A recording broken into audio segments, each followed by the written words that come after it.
Good morning बच्चों। हम लोगों ने इससे पहले वाली वीडियो के अंदर सर्कल की परिधि के बारे में चर्चा की थी कि सर्कल की परिधि कैसे निकाली जाती है। सर्कल की परिधि हमने आपको सूत्र बता दिए थे दोनों ही, कि सर्कल की परिधि या वृत्त की परिधि का मतलब आपको मैंने बता दिया था। परिधि मतलब परिमाप ही होता है, पर वो वृत्त के जब संदर्भ में हम लोग उसको यूज़ करते हैं तो वो सरकमफ्रेंस या परिधि उसको नाम दे दिया गया है। यहाँ पे इसका होता है 2πr, जहाँ पे पाई मैंने आपको बता दिया था एक अनुपातिक संख्या है जो कि परिधि बटे में व्यास होती है। और यहाँ पे r जो है वो आपको बता दिया कि r जो है वो त्रिज्या होती है। दूसरा हम लोगों ने एक सूत्र और पढ़ा था इसी से रिलेटेड, वो था कि वृत्त का क्षेत्रफल यहाँ पे वृत्त का क्षेत्रफल होता है πr²। ठीक है बेटा जी, ये दो सूत्र हम लोगों ने इससे पहले वाले वीडियो में पढ़ा था। अब इन्हीं के ऊपर आधारित हम कुछ क्वेश्चंस करते हैं। एंड अगेन बेटा, ये क्वेश्चंस मैं आपको बोलूँगी, जो ये क्वेश्चन बता रही हूँ, इस टाइप का जो क्वेश्चन है वो वेरी इंपॉर्टेंट या मोस्ट इम्पॉर्टेंट है। सिर्फ 7वीं क्लास के लिए ही नहीं, आगे जब हम कोई भी कॉम्पिटिशन एग्जाम दे रहे हैं उसमें भी ये क्वेश्चन, इस टाइप के क्वेश्चन कई बार पूछे जाते हैं। तो यहाँ पे देखिए, हम लोगों का पहले प्रश्न हम पढ़ लेते हैं कि 21 मीटर व्यास वाले एक वृत्ताकार बगीचे के चारों ओर माली बाड़ लगाना चाहता है। खरीदे जाने वाली आवश्यक रस्सी की लंबाई ज्ञात कीजिए। हमें क्या करनी है, उसकी लंबाई। तो आवश्यक रस्सी आपको पता है कि बाड़ लगा रहा है वो, तो ये आपका हो गया एक सर्कल बगीचा जो कि सर्कुलर उसमें है, वृत्ताकार में है, और चारों तरफ बाड़ लगाना चाहता है। तो चारों तरफ बाड़ लगाना चाहता है, इसका मतलब परिधि हमें क्या ज्ञात करनी है, परिधि ज्ञात करनी है। तो परिधि, उसकी लंबाई ज्ञात कीजिए। चारों तरफ रस्सी लगाएगा, इस रस्सी की लंबाई हम कैसे ज्ञात करेंगे, परिधि के द्वारा। अब आगे और प्रश्न पढ़िए, सिर्फ यहाँ पे ही स्टॉप नहीं रहना है। यदि वह दो पूरी चक्कर की बाड़ लगाना चाहता है, एक बार नीचे और एक बार ऊपर, 2 चक्र लगाना चाहता है, तो हम लोगों को क्या ज्ञात करना है, 2 × परिधि, हमें ये चीज ज्ञात करनी है। ठीक है जी, पहला। फिर आगे और क्या पूछा है इसमें कि 4 रुपये प्रति मीटर की दर से अगर वह है तो उसका वह ज्ञात कीजिए कि अगर 1 मीटर स्क्वायर 4 रुपये का है तो जो भी हमारे पास में उत्तर आ रहा है उसको हम लोग मल्टीप्लाई कर देंगे 4 से, वो हमारा आंसर हो जाएगा, उतना उसका व्यय हुआ है। चलिए इस प्रश्न को हम करते हैं। इस प्रश्न का हल, ये तो मैंने पहले ही सूत्र लिख दिया है, तो इसको हम लोग रब कर देते हैं। पहले हम लोग ये याद करेंगे कि हमें क्या क्या दिया हुआ है।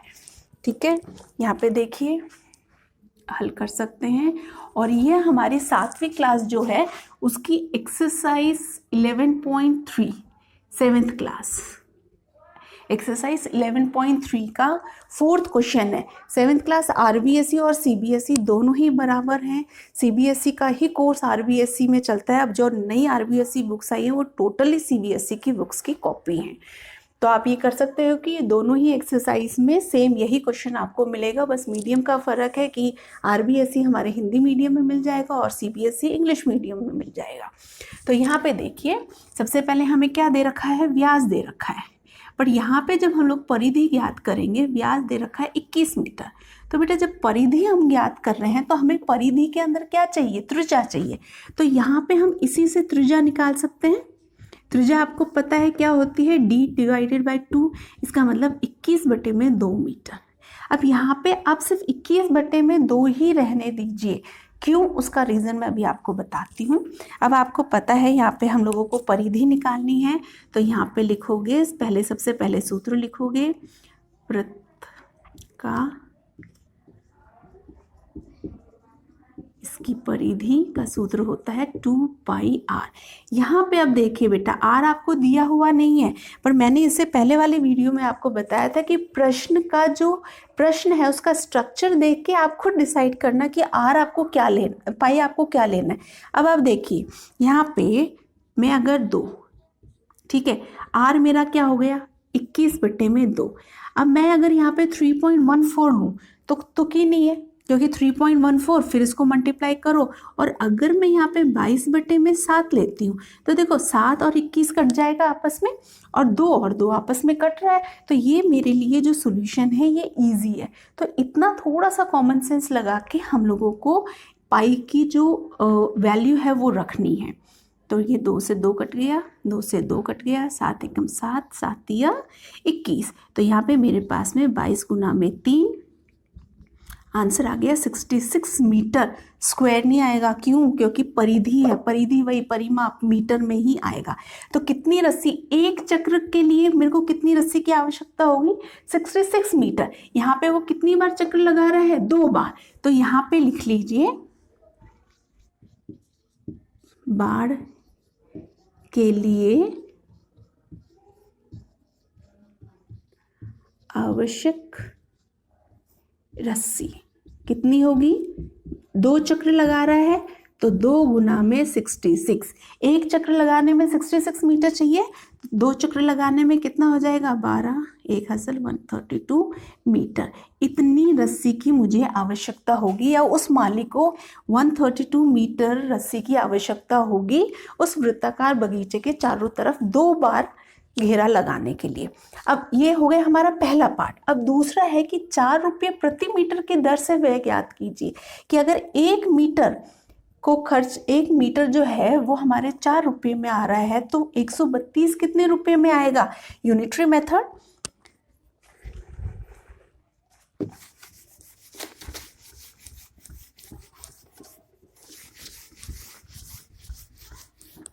देखिए 1 मीटर का व्यय कितना है? 4 रुपये। ठीक है, तो 132 मीटर का व्यय कितना होगा?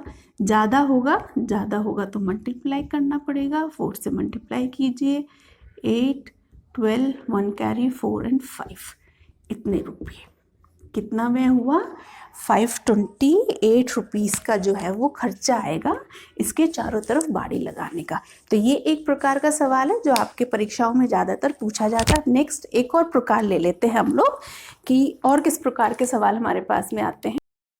देखिए बेटा, दूसरा जो सवाल है वो अगेन मैं बोलूँगी बहुत इंपॉर्टेंट सवाल है। क्यों? क्योंकि एक्सपीरियंस से बता रहे हैं बेटा, इस टाइप के क्वेश्चंस बहुत बार एग्जाम्स में बहुत बार पूछे जाते हैं, कॉम्पिटिटिव एग्जाम्स में भी और नॉर्मल एग्जाम्स में भी। देखिए प्रश्न पढ़ते हैं हम कि 4 सेंटीमीटर त्रिज्या वाले एक वृत्ताकार शीट में 3 सेंटीमीटर त्रिज्या वाले वृत्त को निकाल दिया जाता है, तो शेष शीट का क्षेत्रफल ज्ञात कीजिए। प्रश्न देखिए हमारे पास में क्या है, एक ये वृत्त है, ठीक है, एक ये वृत्ताकार शीट है, और यहाँ से लेकर ये यहाँ पे मेरी जो आर है, बड़ा आर, ये है मेरा 4 सेंटीमीटर, और इसमें से एक वृत्त है जो कि 3 सेंटीमीटर का है, उसकी त्रिज्या कितनी है? 3 सेंटीमीटर। इसको काट दिया जाता है, बड़े में से जब मेरे को छोटे को काट दिया जाता है तो जो शेष बच गया, शेष क्या बचेगा? ये वाला स्पेस, ये जो है हमारा, ये पूरा शेष बच गया। तो इस शेष का क्षेत्रफल जो है वो हमें ज्ञात करना है। ठीक है जी, इस छोटे वाले का, सॉरी, ये जो शेष बच गया रेड लाइन से मैंने किया, इसका मुझे क्षेत्रफल ज्ञात करना है। अब इसका मैं कैसे करूँगी बेटा? इसके 2 तरीके हैं। देखिए पहला आपका ये है कि पहले इस पूरे बड़े वाले का क्षेत्रफल ज्ञात कीजिए पाई आर स्क्वायर करके, फिर इस छोटे वाले का ज्ञात कीजिए पाई आर स्क्वायर करके, और फिर जो आंसर आ रहा है उसको दोनों को सब्ट्रैक्ट कर दीजिए। एक तरीका तो वो है जो कि कैलकुलेशन में बहुत बड़ा होगा। दूसरा इसका जो छोटा है तरीका, वो क्या है मैं आपको बताती हूँ। देखिए सबसे पहले क्या दिया हुआ वो लिख लीजिए, बड़े वृत्त का की त्रिज्या, बड़े वृत्त की त्रिज्या, उसको हम लोग डोनेट कर देते हैं आर से, ठीक है, डिनोट कर देते हैं, सॉरी। तो वो कितना आ गया हमारे पास में? 4 सेंटीमीटर। फिर लिख लीजिए छोटे वृत्त, छोटे वृत्त की त्रिज्या, छोटे वृत्त की त्रिज्या, इसको मैं डिनोट कर लेती हूँ छोटे आर से क्योंकि छोटा है। तो ये हो गया मेरे पास में 3 सेंटीमीटर। अब इसके बाद में मुझे सूत्र लिखना है। सूत्र तो दोनों के लिए एक ही है क्योंकि दोनों ही वृत्त है। तो वृत्त का क्षेत्रफल, वृत्त का क्षेत्रफल क्या होगा? पाई आर स्क्वायर। ठीक है, कोई भी आर होना चाहिए, छोटा बड़ा कुछ भी, त्रिज्या pi multiply by R square. ठीक है, अब इसमें देखिए एक दूसरा सूत्र मैं इसी में से निकालूंगी कि शेष शीट का क्षेत्रफल, शेष शीट मतलब जो बच गई, तो बची कैसे, बड़े वाले क्षेत्रफल में से छोटे वाले का क्षेत्रफल मैंने माइनस कर दिया। भाई ये बड़ा है, इसमें से इसको मैंने निकाल लिया तो मेरे पास में ये शेष बच गया। तो मैं यहाँ पे लिख सकती हूँ बड़े वृत्त का क्षेत्रफल माइनस छोटे का क्षेत्रफल। ठीक है जी, आगे बात समझ में, बड़े वाले में से छोटे वाले को जब मैं माइनस करूंगी तो मेरे पास ये आ जाएगा। अब देखिए बड़े वाले वृत्त का क्षेत्रफल है पाई आर स्क्वायर, छोटे वाले का है पाई आर स्क्वायर। ये बड़ा आर छोटा आर मैंने ले लिया जिससे कि मुझे समझ में आ जाए कि कौन किसका है।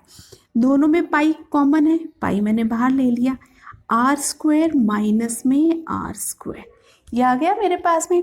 अब इसमें देखिए पाई आपको दिया हुआ है 3.14, तो यहाँ पे 3.14, या अगर दिया हुआ भी नहीं है तो आप इसको कॉमन सेंस यूज़ कर सकते हैं कि अगर मेरा कुछ कट रहा है तो मैं 22/7, मतलब अगर मेरा इसको माइनस करने के बाद में मल्टीपल ऑफ 7 आ रहा है तो मैं 22/7 लूँगी, otherwise I will take 3.14। R कितना है, 4 का स्क्वायर माइनस 3 का स्क्वायर।